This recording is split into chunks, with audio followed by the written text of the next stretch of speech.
going on, everybody? Welcome back. This is episode 8 of the Nano Reef tank build. Today we're going to be talking about flow. I'm going to show you guys the power head that I'm using. Probably going to be a temporary power head as I get more coral in here and as I get used to the tank. I'm probably going to put the power head that I got for this tank originally. We'll talk about that on another video, but for now let's take a look at the power head that I have. So let me take this off, maybe that'll help. This is the tiny itty bitty Jebao SW-2. Absolutely tiny.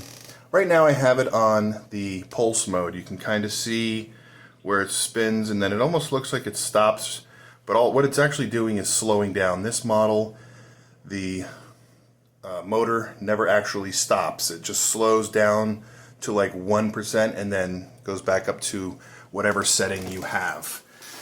Again, this is a very simple, easy pump to set up. Let's take a look down here below. So it comes with your typical Jebao wavemaker controller.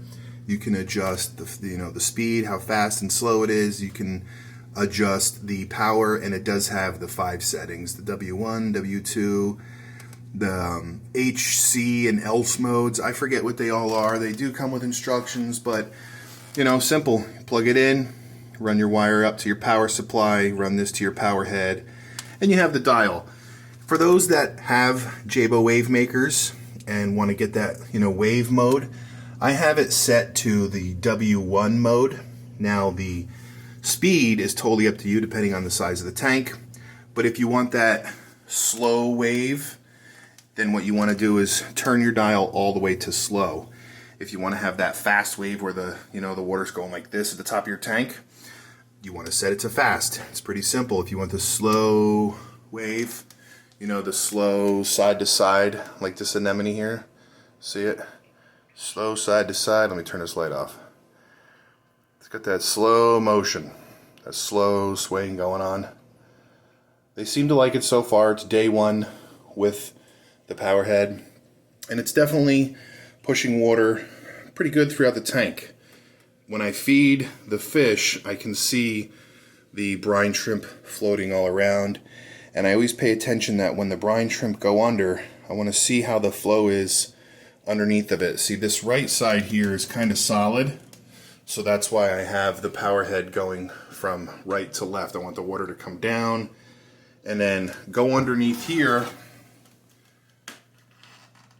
and push everything underneath there and through and around. I do have Nasaria snails in here, so if anything does get trapped in there, they'll find it.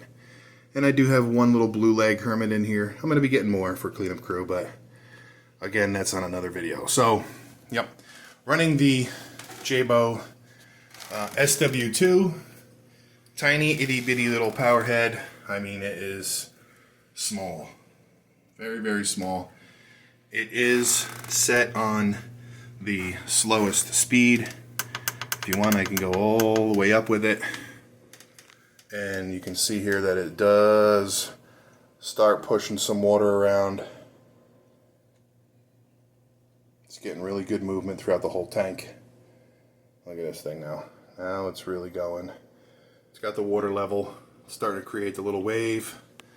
But like I said, I'm getting the anemones used to it, so I don't want to blast them all at once. So that's it.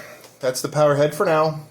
Like I said, I do have another one that I'm probably going to be trying out in a little bit once I add more coral in here and I see that maybe I need more flow, but that's it for now with the SW-2. So hope you guys enjoyed the video. Stay tuned for the next one. See you guys later.